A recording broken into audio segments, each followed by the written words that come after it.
Sooty and Sweep's Big Wash. Sooty and Sweep were washing the windows of the town hall.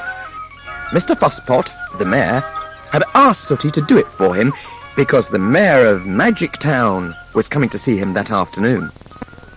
Sooty always liked to please the mayor, so he went and fetched Sweep, and they started to clean the windows straight away. At least, they put the ladder up and found the buckets. Then they went to fetch the water from the tap by the town hall. Sooty struggled with the tap for nearly half an hour. He heaved and pushed and pulled and even kicked it once or twice, but it didn't make the slightest difference. It was Sweep who really solved the problem because he trotted home and fetched Sooty's coal hammer from the sooteries. Sooty was very glad when he saw the coal hammer, and he swung it round his head, and then he hit the tap with it. My word! He did give it a blow. Cokie said he could hear the clang at the end of the pier. Anyway, it did the trick, because the tap spun round just like a top, and in a trice, the water was pouring out into the bucket. Sooty took the bucket as soon as it was full and went to clean the windows. Sweep filled the other one. Sooty and Sweep worked hard for over an hour, and Sweep filled the buckets while Sooty cleaned the windows. When they had finished, there wasn't a speck of dirt anywhere. Sooty felt very proud of himself as he climbed down the ladder and emptied the bucket down the drain. He went to turn the tap off. It wouldn't move an inch. The water ran down the high street like a river, and everybody had to take their shoes off and paddle through it. They all became very annoyed with Sooty, and it wasn't long before they were all shouting at him. "Turn it off!" shouted PC Nab furiously. Well, Sooty had been trying to turn it off for nearly half an hour and couldn't. "If you don't, I'll clap you in jail," roared PC Nab. Sooty picked up the coal hammer. For one dreadful moment, Sweep thought he was going to hit the policeman on the head with it. But he didn't. He hit the tap. He took a big jump and gave it a tremendous blow. Instead of the tap spinning round as it had before, it spun Sooty round. Sooty spun round and round until he was so giddy that he dropped the coal hammer.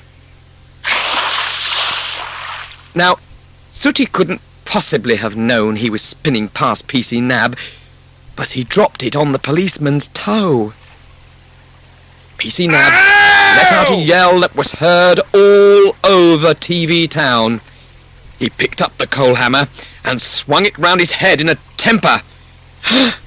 Perhaps he meant to hit Sooty on the head with it. But Sooty was spinning so fast that he wasn't in the same place for 2 seconds together, so the policeman missed him. It was a good thing he did, too, because he hit the tap instead.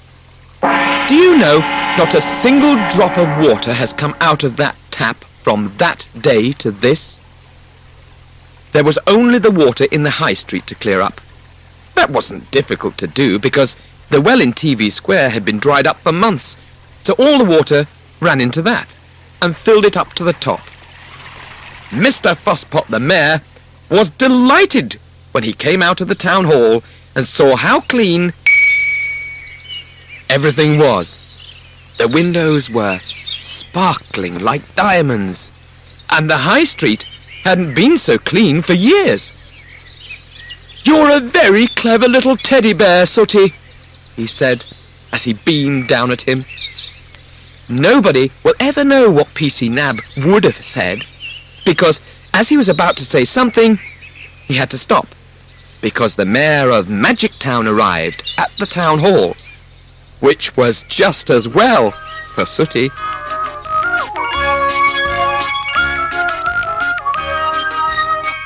Sue's stolen bracelet. Sooty and his friends were on holiday at the seaside. The weather was fine, and Sooty hired a boat so that he could go sailing with Sweep and Butch. Sue went along too.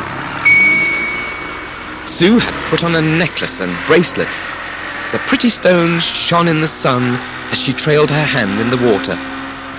But someone else saw her bracelet, and suddenly a long, thin arm tugged at the beads. "Help!" cried Sue as her bracelet vanished. Sue burst into tears. "Don't worry, we will get it back for you," said Sooty. He and Sweep put on underwater masks and dived into the sea. They saw a fish swimming by and asked if he had seen the bracelet. "I can guess who has it. The pirate octopus," said the fish. "I've got an idea how to get the bracelet back," said Sooty. "We need Butch's help." They swam back to the boat and told Sue to hold out her necklace. "I hope I don't lose this as well," said Sue. Sooty and Sweep watched from behind the rocks. Suddenly, the pirate octopus came out of his cave. He had seen the necklace shining in the sun and reached out to grab it. But Butch had made a noose in a strong rope and dropped it over the octopus. The friendly fish led Sooty and Sweep into the pirate's cave. All kinds of treasure was piled up inside it. "Here is Sue's bracelet!" cried Sweep. Sooty and Sweep swam back to the boat and gave Sue her bracelet. Butch was tying up the pirate octopus when Father Neptune came out of the sea. "Thank you for catching the pirate," he said. "He stole a lot of my treasure. I'll take him away so he won't bother you again, Sooty."